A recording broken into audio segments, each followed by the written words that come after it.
नमस्कार प्यारे बच्चों, कैसे हो आप सब। कैसे चल रही है आपकी पढ़ाई। उम्मीद है आप भी बहुत अच्छे होंगे, आपकी पढ़ाई भी बहुत अच्छी चल रही होगी। तो प्यारे बच्चों, आज हम आपके लिए लेकर आए हैं क्लास ट्वेल्थ जो कि हिंदी का ये वायरल पेपर है 2023 का। 2023 का वायरल पेपर है जो 301 ZE 101 इसका पूर्णांक है, जो कि प्रयागराज जिले में पूछा गया था। ठीक है, ये प्रयागराज का सेट है। अब आप किसी भी या किसी भी जिले वाले बच्चे कर सकते हैं, क्योंकि किसी भी जिले में कोई से भी क्वेश्चन आ सकता है। ये तो बस ये प्रीवियस ईयर पेपर है जो कि आपके लिए बहुत ही महत्वपूर्ण है, आपको बहुत ही अच्छा नंबर दिला कर जाएगा। कह सकते हैं ये 100/100 भी आपको दिला सकता है, क्योंकि जो प्रीवियस ईयर में रहता है वही पेपर हमारे कभी कभी बोर्ड एग्जामिनेशन में भी आ जाता है। तो प्यारे बच्चों, आइए देखते हैं हिंदी मॉडल पेपर 2023 जो कि हमारे प्रयागराज जिले में पूछा गया था। तो आइए समय न व्यतीत करते हुए स्टार्ट करते हैं। कह रहा 3 घंटे 15 मिनट का पेपर रहेगा, ये तो आपको पता है सब कुछ। ठीक है, फिर इस प्रश्न में 2 खंड हैं, खंड खा एक है और एक है खंड खा। ठीक है, तो आइए समय न व्यतीत करते हुए शुरू करते हैं। खंड का से क्या कह रहा है, 5 आपको हम बता दें, इसमें आंसर भी देखिए बच्चे ने टिक किया है, परंतु आंसर सही भी हो सकता है, गलत भी हो सकता है। तो आप अपने हिसाब से करके चलिएगा, क्योंकि प्यारे बच्चों आप अगर अपने हिसाब से अपने आप करेंगे, स्वयं करेंगे, तो आपको लॉन्ग टाइम तक याद रहेगा। कब तक याद रहेगा? लॉन्ग टाइम तक आपको लॉन्ग टाइम तक याद रहेगा, जिससे आपको पढ़ने में या सोचने में या करने में आसानी रहेगी। तो आइए देखते हैं खंड का, जो कि हमारा 50 नंबर का रहेगा। कितने नंबर का रहेगा? 50 नंबर का रहेगा। 50 नंबर मतलब समझे बच्चों, आपका 10% मतलब कि 10% मतलब कि टॉप कर सकते हैं आप। टॉप 1% बच्चे टॉप करने में चूक जाते हैं, आपका 10% क्लियर होने जा रहा है। 10% यानी 20%। आइए देखते हैं क्या कह रहा है। क्वेश्चन पहला क्या कह रहा है का कि डॉक्टर हजारी प्रसाद द्विवेदी निबंधकार है किस युग के? शुक्ल युग के, भातेंदु युग के, शुक्लोत्तर युग के या द्विवेदी युग के? तो यह शुक्ल युग के निबंधकार भी हो सकते हैं। यह आंसर सही है, नहीं सही है, परंतु आप इस पर ध्यान नहीं दीजिएगा, आप अपने से करिएगा। हो सकता है बच्चे ने गलत टिक किया हो, तो जिस बच्चे से हमने पेपर में मांगा है, तो आप अपने से करिएगा। ठीक है प्यारे बच्चों, अगर आपको नहीं आ रहा है तो कमेंट कर दीजिएगा, राजा सर प्लीज़ हमें बता दीजिए, हम आपको पूरा सोल्यूशन आपके लिए लेकर आएंगे। ठीक है, खा नंबर क्या कह रहा है, कला और संस्कृति इनमें से किस विधा की रचना है? क्या आलोचना है, निबंध है, नाटक है या कहानी है? उसी प्रकार ग नंबर में क्या कह रहा है, राष्ट्र जीवन की दिशा कृति के रचनाकार है क्या? पंडित कौन है? पंडित दीनदयाल उपाध्याय जी हैं, वासुदेव शरण अग्रवाल जी हैं, कन्हैया लाल मिश्र प्रभाकर जी हैं या फिर प्रोफेसर जे सुंदर रेड्डी जी हैं? तो प्यारे बच्चों, इसका आंसर आप गूगल से ढूंढ लीजिएगा, नहीं मिलेगा तो कमेंट कर दीजिएगा, हम इसका पूरा आंसर आपको करा देंगे। ठीक है, घ नंबर क्या कह रहा, माघ का कथन क्षणे क्षणे यत्रवता मुपैति तदेव रूप रमणीयताया, मतलब यह जो इसमें निबंध है, इस निबंध में मतलब उद्गत कहाँ से हुआ है? राष्ट्र के स्वरूप से हुआ है, या अशोक के फूल से हुआ है, या भाषा और पुरुषार्थ से हुआ है, या भाषा और आधुनिकता चैप्टर से हुआ है? तो यह जिस चैप्टर से लिया गया है आपका, तो ये अपने चैप्टर में खुद ही दिया गया है। अगर आप ये चैप्टर सब अच्छे से पढ़े होंगे तो ज़रूर से ज़रूर आप इसे बता देंगे। ठीक है, नहीं पढ़े हैं तो प्लीज़ बच्चों अभी समझ जाइए, आपको पढ़ने की आवश्यकता है। अंगर में क्या कह रहा है, घास अंगा क्या कह रहा है, तकी तपती पंगडंडियों पर पद यात्रा आत्मकथा किसकी आत्मकथा है? क्या तपती पगडंडियों? तो क्या APJ अब्दुल कलाम जी की है, कन्हैया लाल मिश्र प्रभाकर जी की है, या तीसरा नंबर पंडित दीनदयाल उपाध्याय जी की है, या जैनेन्द्र कुमार जी की है? तो जिसकी रचना यह होगी, आप प्लीज़ गूगल से खोज कर लिख लीजिएगा, नहीं तो आप कमेंट कर दीजिएगा, हम आपको सारा इसमें बता देंगे ऑप्शन कौन कौन सा ऑप्शन सही है। ठीक है, आइए देखते हैं प्यारे बच्चों नेक्स्ट क्वेश्चन। प्यारे बच्चों आइए देखते हैं दूसरा नंबर क्वेश्चन, जो कि हमारा ये 5 नंबर का रहेगा। 5 कुल मिलाकर आपका गद्यांश से 5 नंबर और पद्यांश से 5 नंबर का पूछा जाता है क्या, गद्य साहित्य का इतिहास और पद्य साहित्य का इतिहास से, जो कि हमने आपको करवा दिया है। अगर आप नहीं देखे हैं तो वीडियो प्लेलिस्ट में पड़ी हुई है, वहाँ पे भी नहीं मिलेगी तो आपको डिस्क्रिप्शन में मिल जाएगी, वहाँ पर जाकर अवश्य देख लीजिएगा। ठीक है, आइए शुरू करते हैं। सुमन राजे की कविता किस सप्तक में संकलित है? क्या दूसरा सप्तक में, तीसरा सप्तक में, चौथा सप्तक या तार सप्तक? तो कह सकते हैं इसका सही आंसर होगा तार सप्तक। तार सप्तक ही सही आंसर है प्यारे बच्चों, क्योंकि तार सप्तक में ही सुमन राजे नामक ये सप्तक संकलित है। खा नंबर क्या कह रहा है, इनमें से जगन्नाथ दास रत्नाकर की कृति नहीं है। क्या नहीं है? रमलो चन्नादर्श या श्रृंगार लहरी या वीराष्टक या अधखिला फूल? तो किसकी रचना नहीं है? क्या जगन्नाथ की रचना कौन सी नहीं है? आपको उसको बताना है प्यारे बच्चों। अब आपको अगर आ रहा है तो ठीक है, नहीं तो आप कमेंट कर दीजिएगा। सारा का सारा आंसर आपको हम एक ही वीडियो में क्लियर करवा देंगे। ग नंबर क्या कह रहा है? कह रहा है कि सुमित्रानंदन पंत को साहित्य अकादमी पुरस्कार मिला था। किस क्षेत्र में मिला था? क्या लोकायतन के क्षेत्र में मिला था, या मतलब कि कला और बूढ़ा चांद पर मिला था, या चिदम्बरा पर मिला था, या ग्राम्या पर मिला था? तो किस रचना पर मिला था इन्हें अकादमी कौन सा साहित्य अकादमी पुरस्कार? तो आप प्लीज इसे कमेंट में जरूर बताइएगा। घ नंबर क्या कह रहा है, इनमें से कौन सी काव्य कृति रामधारी सिंह दिनकर की है? चक्रवाल, अनामिका, रसिमबंध या गंधविति? तो जो रचना होगी आप प्लीज कमेंट में बता दीजिएगा। आइए शुरू करते हैं। अड्डा नंबर क्या कह रहा है, धर्म तथा ईश्वर की प्राप्ति अनास्था आधुनिक काल के किस युग की प्रवृत्ति है? क्या या छायावाद युग की है, या प्रगतिवाद युग की है, या प्रयोगवादी युग की है, या नई कविता काल युग की है? तो आपको इस सारे क्वेश्चन को कमेंट करके बताना है कि सर इसका आंसर ये होगा, तभी हम जानेंगे कि हमारे बच्चे बहुत पढ़ने में तेज हैं, अन्यथा सब समझ लीजिए व्यर्थ है। क्या मतलब है पढ़ाई का। अब आइए देखिए प्यारे बच्चों, क्वेश्चन नंबर 2 हमारा कंप्लीट हुआ। आइए देखते हैं क्वेश्चन नंबर 3। अब आइए देखते हैं प्यारे बच्चों तीसरा क्वेश्चन, जो कि गद्यांश पर निम्नलिखित गद्यांश पर आधारित प्रश्नों के उत्तर दीजिए, जो कि 10 नंबर का रहेगा और यह बिल्कुल फ्री का नंबर रहेगा। क्योंकि प्यारे बच्चों आपको कुछ चीज़ दिया गया हो, अगर उसी में से देख देख के लिखना हो तो आप कितना अच्छा लिखेंगे, कितनी मतलब कह सकते हैं कि 1 नंबर आपका करने पाएगा नहीं ना। तो ये फ्री का नंबर ही समझिए। इसमें आपको 5 से 7 लाइन की कुल मिलाकर टोटल यहाँ देखिए पैराग्राफ दिया रहेगा, या कह सकते हैं जिसको हम कह सकते हैं कि इसमें मतलब 5 से 7 लाइन पैराग्राफ दिया रहेगा, जिसमें आपको आंसर छाट कर लिखना रहेगा। तो क्या कह रहा है कि मैं भावना से अभिभूत में सोचा, जो बिना प्रसव के ही माँ बन सकती है, वह 30 रुपये मासिक के योगक्षेम पर 20 वर्ष के दिन और रात सेवा में लग सकती है। मतलब किसी प्रकार की रचना दी गई है प्यारे बच्चों, इसमें से आपको आंसर छाट कर लिखना है। फिर क्या कह रहा है, देखिए यहाँ पर 5 क्वेश्चन दिया गया है, जो कि प्यारे बच्चों 2-2 नंबर का है, और यही 2-2 नंबर क्वेश्चन 5 क्वेश्चन है, 2 पंचे 10 नंबर को हो जाएगा। क्या कह रहा है, उपरोक्त गद्यांश के पाठ और उसके लेखक? तो यह किस पाठ से लिया गया है, इसके लेखक कौन है, उसको बता देंगे तो आपको मिल जाएगा 2 नंबर। फिर क्या कह रहा है, नव युवती का क्या नाम था? जैसे कि आपको पता है, इसमें जब आप इस चैप्टर को पढ़ेंगे तो आपको नव युवती का नाम पता चल जाएगा कि उसमें नव युवती का क्या नाम था।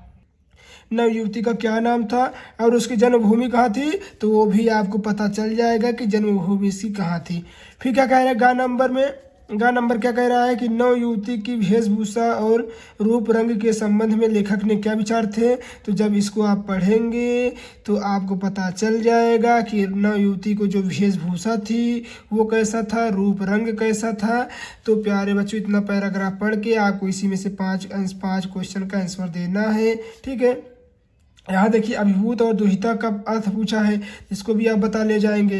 रेखांकित अंश की व्याख्या, यानी जहाँ पर देखिए यहाँ पर अंडरलाइन की गई है ना, जो अंडरलाइन की गई है इसी को आपको बताना है कि जो अंडरलाइन की गई है इससे आपको मतलब इसकी व्याख्या करना है। आइए देखते हैं प्यारे बच्चों क्वेश्चन। देखिए इसमें 2 क्वेश्चन रहेंगे, आप इसको कर पाते हैं तो ठीक है, नहीं तो अथवा में भी क्वेश्चन दिए रहेंगे जिसको आपको करना रहेगा। ठीक है, आप कर पाते हैं तो ठीक है, नहीं अथवा में भी दिया रहेगा, दूसरा पद्यांश दिया रहेगा, दूसरा गद्यांश दिया रहेगा, उसको आप चाहे तो वो वाला आ रहा है तो वो वाला कर लीजिए, नहीं ये वाला आ रहा है तो ये वाला कर लीजिए। ठीक है, आइए देखते हैं नेक्स्ट पैराग्राफ, नेक्स्ट पद्यांश, नेक्स्ट गद्यांश, नेक्स्ट कह सकते हैं नेक्स्ट क्वेश्चन। उसी प्रकार देखिए बच्चों एक पद्यांश यहाँ पर एक गद्यांश और दिया गया है जो कि लगभग 7 से 8 लाइनों का है, उसमें 5 क्वेश्चन इसमें भी दिए गए हैं। देखिए आपको इसी प्रकार जिस प्रकार उसमें छाड़ कर लिखे थे उसी प्रकार इसमें से भी छाड़ के आपको लिखना है, आप इसमें से भी छाड़ कर लिख लीजिएगा। अब आइए देखते हैं क्वेश्चन नंबर 4। क्वेश्चन नंबर 4 क्या कह रहा है कि निम्नलिखित पद्यांश पर, देखिए जो पद्यांश यानी जो कह सकते हैं पद्य से लिया गया है उसे पद्यांश बोलते हैं, और जो गद्य साहित्य से लिया गया है उसे हम गद्यांश बोलते हैं। देखिए जिस प्रकार पद्यांश में 2 क्वेश्चन दिए रहते हैं, ठीक है प्यारे बच्चों, उसी प्रकार यहाँ देखिए अथवा लिखा है ना, उसी प्रकार इसमें भी दो क्वेश्चन दिए रहेंगे जिसमें से आपको लिखना रहेगा। तो ये कह रहा है इसी विधि धवति धसती ढारति ढरकति सुख देनी, मतलब ये देखिए कोई ये पद्यांश दिया गया है 7 से 8 लाइन का, इसी में से आपको आंसर छाड़कर लिखना रहेगा। आइए देखते हैं अथवा वाला क्वेश्चन, क्योंकि प्यारे बच्चों हम आपको इसको बता नहीं सकते अभी, आप जब कमेंट करेंगे तो हम आपको सारा का सारा क्वेश्चन करवा देंगे। ठीक है, तो ये 5 क्वेश्चन दिए रहेंगे, इसी में आपको छाड़ कर लिखना रहेगा। ये अथवा में भी दिया गया है कि यह मनुज ब्रह्मांड का सबसे सूर्यमस्य प्रकाश, कुछ छिपा सकते न जिससे भूमि या आकाश, मतलब कि यह 5 से 7 लाइन की पोयम कह सकते हैं कि पद्यांश दिया गया है। इसी में से आपको यहाँ देखिए आंसर दिया, क्वेश्चन दिया गया है 5 ठीक, और 5 क्वेश्चन से ही छाट के आपको लिखना है। 5वां नंबर क्वेश्चन देखिए जो कि अत्यंत महत्वपूर्ण है, यह भी हमारे फ्री के क्वेश्चन है। कह रहे होंगे फ्री में सर, हाँ प्यारे बच्चों, बस आपको कवि का जीवन परिचय याद करना है, उसमें थोड़ा सा उनके जीवन के बारे में, मतलब उन्होंने क्या क्या रचना की, साहित्य क्या क्या योगदान था उसके बारे में लिखना है, उनके जन्म, उनकी मृत्यु, उनकी कहाँ पढ़ाई की, कहाँ क्या किया, इतना लिख देते हैं तो आपको मिल जाते हैं पूरे 5 में से 5 नंबर मिल जाते हैं। ठीक है, उनकी रचना भी लिख दीजिएगा। ठीक है, तो वासुदेव शरण अग्रवाल जी का क्या करें, निम्नलिखित में से किसी एक लेखक का जीवन परिचय देते हुए उनकी रचनाओं का उल्लेख कीजिए। वासुदेव शरण अग्रवाल जी का, आचार्य हजारी प्रसाद द्विवेदी जी का, या डॉक्टर APJ अब्दुल कलाम जी का। तो हमने वासुदेव अग्रवाल जी का भी करवा दिया है, आचार्य हजारी प्रसाद द्विवेदी जी का भी हमने जीवन परिचय करवा दिया है। अगर आप नहीं देखे हैं तो वीडियो आपको डिस्क्रिप्शन या कमेंट या आपको प्ले लिस्ट में मिल जाएगी, वहाँ पर आप जाकर आप इसे देख लीजिएगा। और बहुत जल्दी हम APJ अब्दुल कलाम जी का भी करवा देंगे। खा नंबर क्या कह रहा है, निम्नलिखित में से किसी एक कवि, जिस प्रकार एक लेखक का लिखना रहेगा जीवन परिचय, साहित्यिक परिचय, उसी प्रकार इसमें भी कह रहा है जीवन परिचय देते हुए कृतियों पर प्रकाश डालिए। देखिए अभी आप कह रहे होंगे सर 12 तो साहित्यिक परिचय पूछा जाता है, परंतु बच्चों कभी कभी देखिए जीवन परिचय भी पूछ लिया जाता है। तो भारतेंदु हरिश्चंद्र जी का है, जयशंकर प्रसाद जी का है, और किसका है, सच्चिदानंद हीरानंद वात्स्यज्ञ जी का है। तो हमने जयशंकर प्रसाद जी का करवा दिया है, आपको डिस्क्रिप्शन में प्ले लिस्ट वीडियो मिल जाएगी, आप देख लीजिएगा। और बहुत जल्द हम भारतेंदु हरिश्चंद्र जी का और सच्चिदानंद हीरानंद वात्स्यज्ञ जी का भी लाने वाले हैं, क्या, जीवन परिचय और साहित्यिक परिचय भी। 6वां नंबर क्या कह रहा है, पंचलाइट कहानी का के कथानक पर प्रकाश डालिए।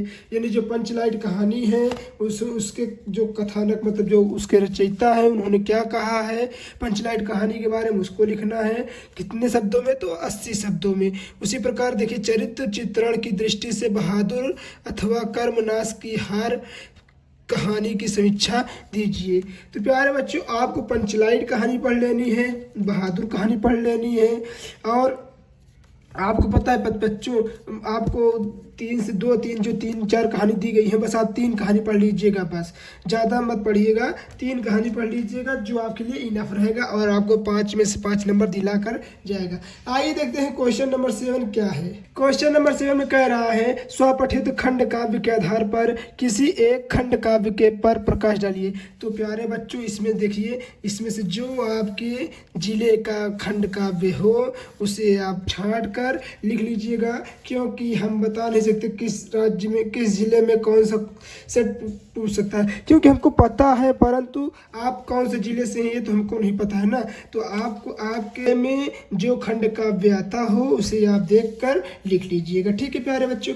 अब आइए देखते हैं खंड पखा, जो कि हमारा 50 नंबर का है। बधाई हो, हम 50 नंबर कर चुके हैं, अब दूसरे 50 नंबर की ओर बढ़ रहे हैं, ठीक है प्यारे बच्चों। अब आइए देखते हैं 8वां नंबर क्वेश्चन क्या कह रहा है।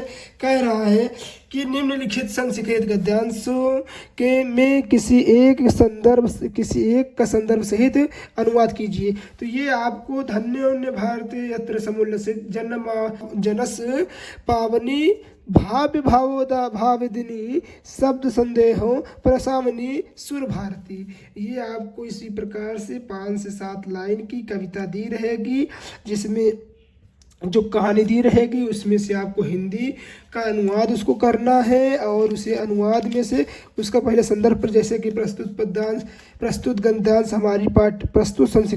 गद्यांश हमारी पाठ्य पुस्तक हिंदी के संस्कृत गद्य साहित्य से ली गई है। तो आप इसी प्रकार लिख दीजिएगा, आपको 2 नंबर इसके मिल जाएंगे और 5 नंबर इसके आप अनुवाद कर दीजिएगा, जिसको बोलते हैं ट्रांसलेट कर दीजिएगा, तो 5 नंबर उसका मिल जाएगा। टोटल आपको 7 नंबर मिल जाएंगे। अगर जैसे ये वाला खंड काव्य आपको नहीं आ रहा है, सॉरी ये वाला आपको गद्यांश नहीं आ रहा है, तो यहाँ देखिए अथवा भी दिया है।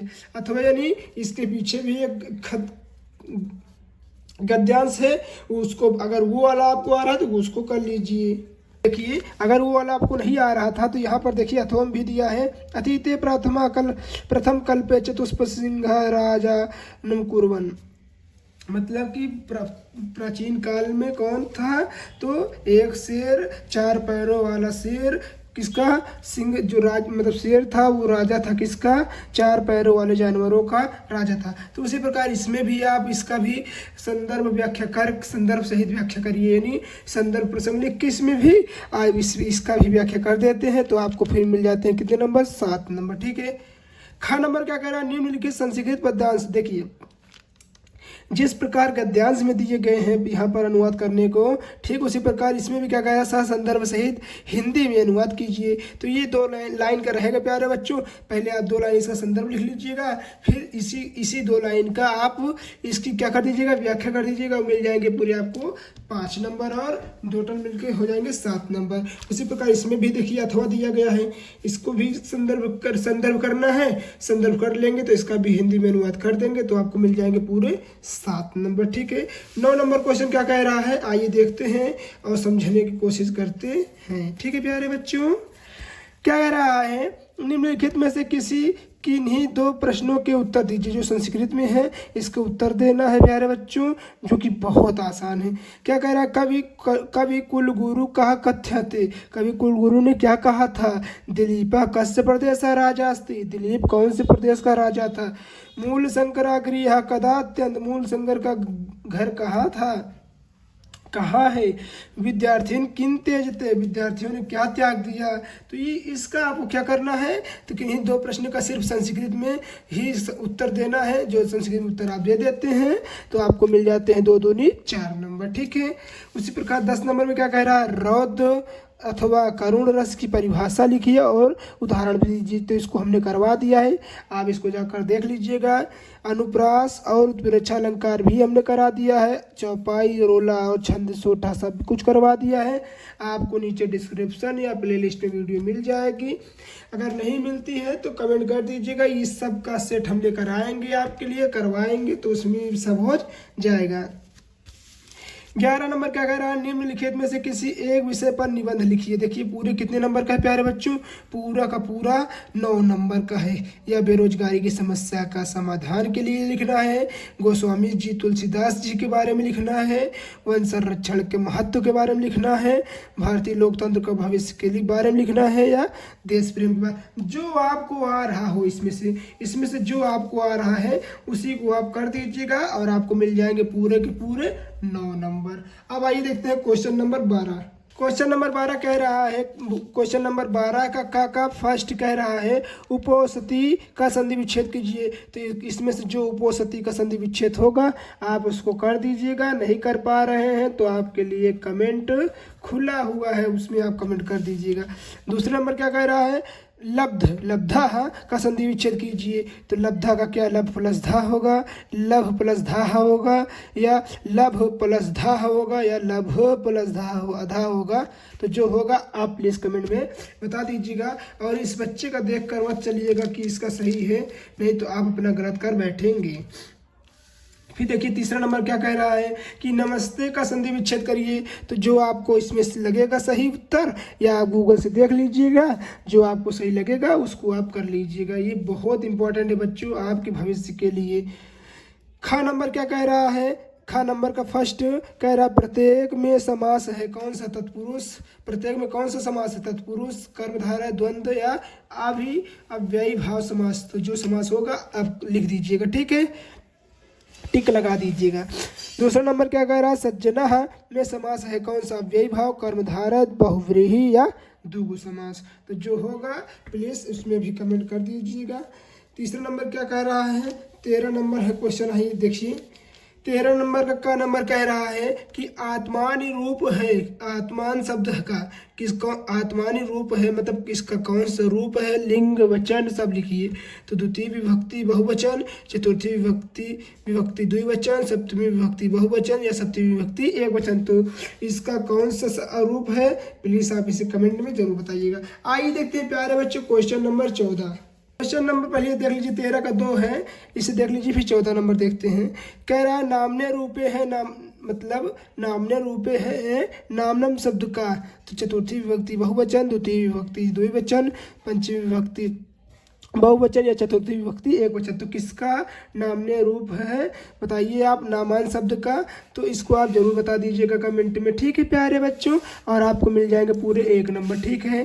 फिर उसी प्रकार खा नंबर में क्या कह रहा है, तिष्ठेत अथवा न्याय, देखिए तिष्ठेत अथवा न्यायतम शब्द किस धातु, लकार और पुरुष एवं वचन लिखिए। तो इसका क्या लिखना है, धातु लिखना है, लकार लिखना है, पुरुष वचन का रूप लिखना है।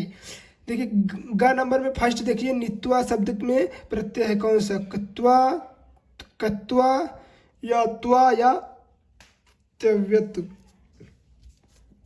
दूसरा नंबर क्वेश्चन क्या कह रहा है, लघुत्वम शब्द में प्रत्यय है, त्वा प्रत्यय है, तल प्रत्यय है, करत्व प्रत्यय है, या कत्व प्रत्यय है। तो प्लीज़ आप बता दीजिएगा कमेंट में, नहीं आ रहा है तो भी बता दीजिएगा, हम सारा क्वेश्चन आंसर आपको करा देंगे। घ नंबर क्या कह रहा है, रेखांकित पदों में से किसी एक पद पर विभक्ति तथा संबंधित नियम का उल्लेख कीजिए। इसमें आपको 2 नंबर का रहेगा, पुत्री पर लिखना है, क्या लिखना है, या तो भिक्षुक पर या तो नमः पर लिखना है। इसमें आपको लिखना है या विभक्ति लिखना है, और इसमें नियम लिखना है। अब आइए लास्ट क्वेश्चन नंबर 14 देख लेते हैं। निम्नलिखित में से किन्हीं 2 वाक्यों को संस्कृत अनुवाद कीजिए। वे श्याम को पुस्तक देते हैं, वे श्याम को पुस्तक देते हैं, इसको आपको संस्कृत में अनुवाद करना है। फिर क्या कह रहा है, वह मोक्ष के लिए भगवान को भजता है, इसको भी आपको संस्कृत में अनुवाद करना है। हम दोनों विद्यालय जा रहे हैं, इसको भी आपको संस्कृत में अनुवाद करना है। यह तो कहेगा राम श्याम के साथ घर जाता है, इसको भी आपको संस्कृत अनुवाद करना है। तो प्यारे बच्चों ये हुआ आपका कंप्लीट मॉडल पेपर 2023-24, जो कि आपके लिए बहुत ही महत्वपूर्ण है। अगर प्यारे बच्चों वीडियो आपको अच्छी लगी हो तो प्लीज़ वीडियो को लाइक कर दीजिएगा, चैनल को सब्सक्राइब कर दीजिएगा, एंड बेल आइकन को भी दबा दीजिएगा, और शेयर अवश्य कर दीजिएगा। मिलते हैं और किसी मज़ेदार सेट के साथ, तब तक के लिए धन्यवाद। जय हिंद, जय भारत।